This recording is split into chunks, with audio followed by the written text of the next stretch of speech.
Alright everyone, when a political party snatches defeat from the jaws of victory, usually the political party is represented by a little r, not by a little d. The Democrats tend to be more effective, more effectual. Like, you saw how they backed the Republicans down several times, but now it's looking like at least the Trump side may have pulled a switcheroo in order to get the Democrats to attack themselves and self-destruct right before the midterms.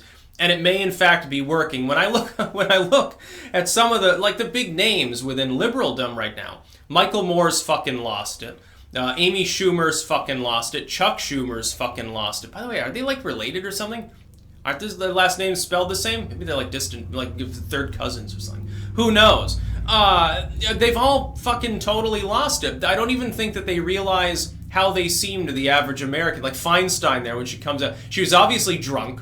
It looked like she had been legit crying, giving that conference. Aside, Chuck Schumer talking about the FBI investigation. It's not expansive enough. They're saying, the big line from them yesterday was, well, the most damning part of the report is what's not in it. Yes, basically the FBI has decided not to crucify a man based on spotty evidence, or on really no evidence. And you don't like that fact. You wanted the FBI to come out and say and corroborate you and say Christine Ford's telling the truth. Brett Kavanaugh lied to you. You shouldn't confirm him. That's what the Democrats wanted, and when they didn't get that, they chose to attack the FBI. Right now, they are very dangerously deciding to deride the FBI. Michael Moore has done it. He's like, well, people who change history. We should have known that the FBI wouldn't save us. The FBI doesn't change history in a positive manner. People on FBI watch lists do. So they're trying to do, again, I'm an outsider thing. I'm a normal person. I'm the underdog, the average Joe. No, you're not. You're a multimillionaire. You just happen to have flopped another fucking movie. You're a has-been from the 1990s and the 2000s, back when you were relevant under the George Bush era with Sicko and things like that, and with Dude, Where's My Country sort of stuff. Yeah, very, very impressive. It's 2018, not 2008 anymore. Times have changed. Look, Obama fucked the country for almost a decade, and Michael Moore sat by and did very little. And then he sold out even more. Then he joins up with the Bernie bros, basically. And he's like, well, Hillary Clinton be terrible, probably can't win, horrible, corrupt, corporate bigot, basically. She doesn't represent the working class in any meaningful way. I'm burnout now. Then Bernie Sanders basically sells out, gets his third home after admittedly selling one of the others, magically gets like $1 million or something, then he endorses Clinton, and Michael Moore's like, oh, now we need to get behind her. So basically it was all sellout bluster, and you wonder why your movie flopped, because your core audience didn't sell out like you did. Respect due to the Bernie fans more than the Clinton fans, at the very least. Even if you were backing someone who would have destroyed this country, at least you didn't sell out, at least you stuck to your guns. I can at least respect that. It's like I can respect someone who's like a genuine Maoist or someone, as opposed to like a Starbucks Marxist. They're like, hey, I'm talking about like Lenin and how great he was on my fucking iPhone, drinking my soy latte from fucking Starbucks.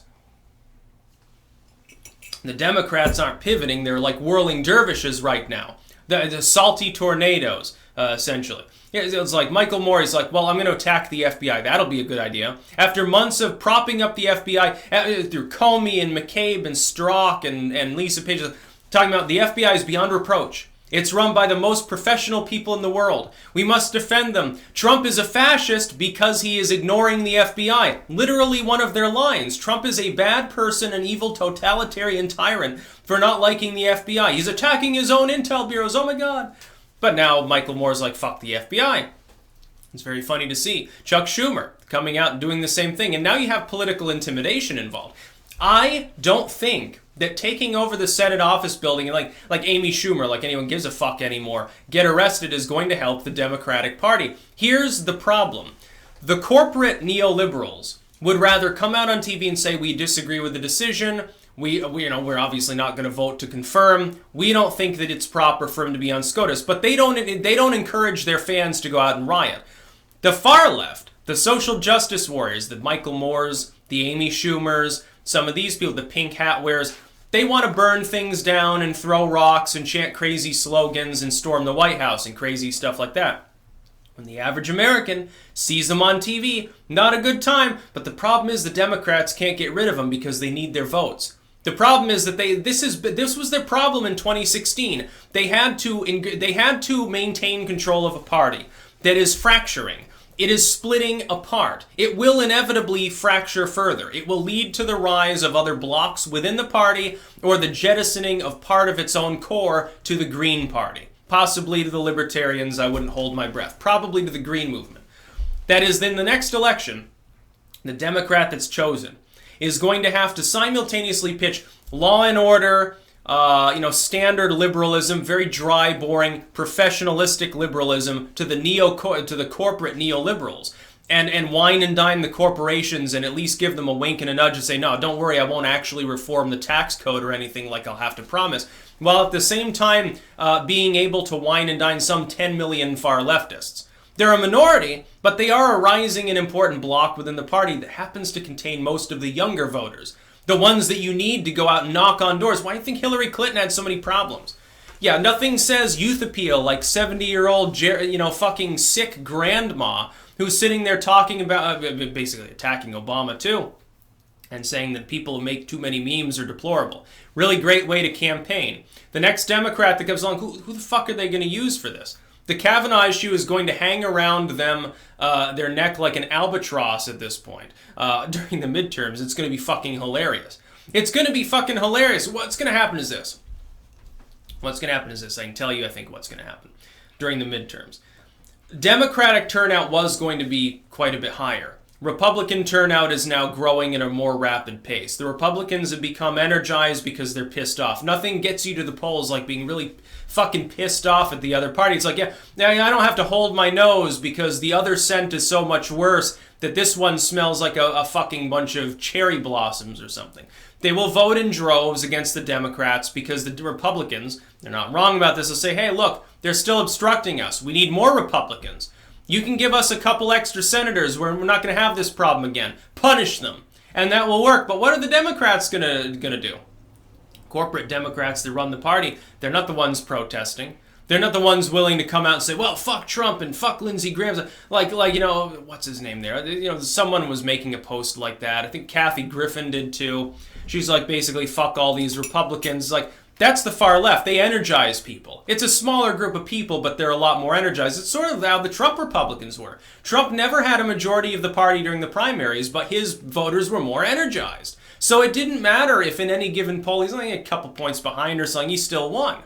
That's how he dominated Super Tuesday. At that point, he became the inevitable nominee of the Republican Party. The gig was up already after Super Tuesday, or very shortly thereafter. Some people, they waited until Indiana or New York comes along, and they're still saying, oh, Marco out of nowhere. It could be Ted Cruz. If Marco Rubio, Ted Cruz, and John Kasich pool together and pool their votes, somehow they magically stop Trump from getting the majority he needs. And it was very, very funny. And right now you have all the same pundits that were brutally underestimating Trump's odds. They're still holding to, hey, the midterms are going to go for the Democrats. They're going to retake the House. They're going to retake the Senate, although some of them are growing slightly more skeptical of the latter. Until a few days ago, I would have said, yeah, I would favor at that point the Democrats to win the House. I don't know that I do anymore.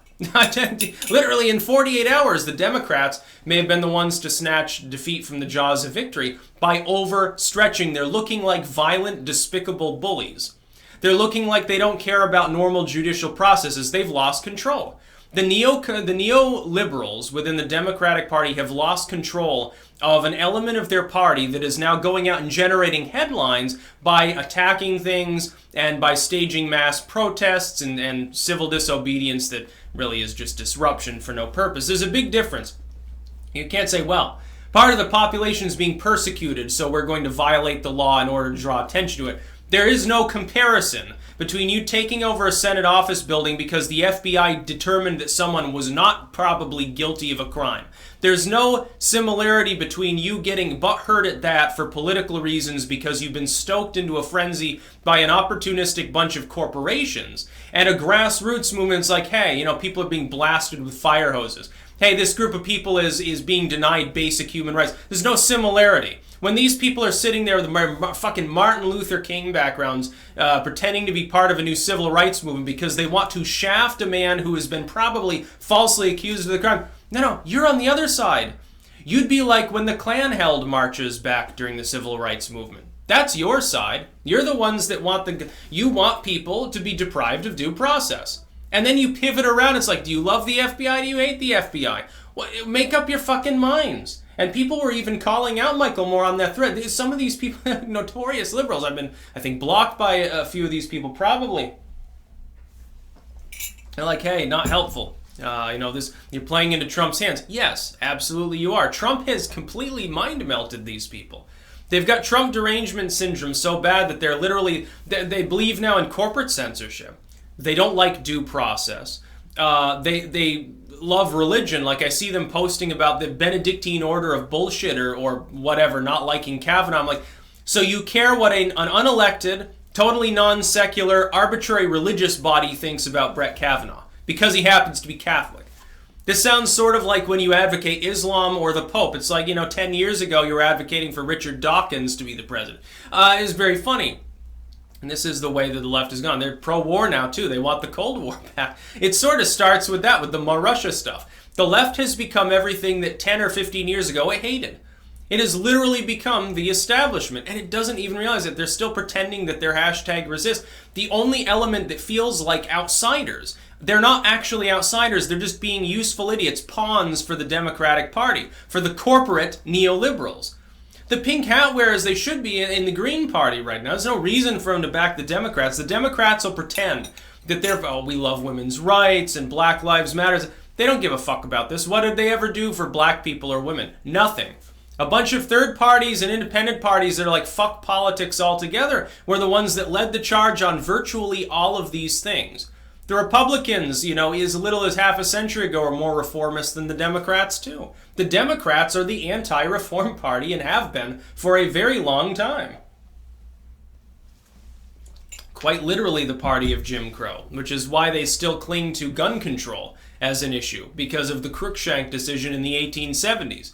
Gun control started with a bunch of Southern Democrats realized that if the Second Amendment were construed as containing an individual right to bear arms, that black people who had just been emancipated from slavery could arm up and defend themselves, which means that they might be independent. They might not want to be serfs. They might want their own land, and they might fight back when we try to abuse them for doing what we don't want them to do. Oh my God, that was the Democratic Party that did it. It wasn't the Republicans. Republicans are the party of Lincoln. It's very, very funny when people forget that. Or they say, well, yeah, that's true, but how far they've fallen, now they've got Trump. What's Trump done? Trump hasn't done anything wrong. No, not really. There's no fascism there. The fascism that I see is a bunch of people saying, hey, all those classically liberal values the U.S. has founded, fuck them. They're inconvenient because they might play into Trump's hands, so let's just get rid of them. Due process? Yeah, fuck it. Equal protection? Nah, who cares? The concept of limited government? The concept of free speech? No, there is no public square. Fuck you. That's what the left has turned into. Well, that's not just a pivot. That's a whirlwind of confusion that's going to destroy their political movement. I hope it does. I hope that they get beaten down, taken down a peg in the midterms. So that hopefully they come under enough stress. And I've warned of this for 2 years. They need to come under enough stress by getting crushed in the midterms or losing 2020 to reform their party into something that makes sense. Their coalition, because of the paradigm shift socially and culturally, no longer makes sense. It's impossible. It's fucking impossible to have a tent that can contain both corporate neoliberals that are beholden to a bunch of billionaires and have to wear $1,000 suits and shit, and a bunch of social justice warriors. It is impossible for them to coexist. They don't overlap enough. The corporate neoliberals don't give a fuck what you say. They don't care if you have free speech. The social justice warriors think it's evil. The corporate neoliberals just want more of your tax money to give to their donors. That's basically all they want. That and they want slave labor, slave votes, which is why the immigration issue. It's basically what it boils down to. They're still the party of slavery, I suppose, the Democrats are. That's about all. Peace out.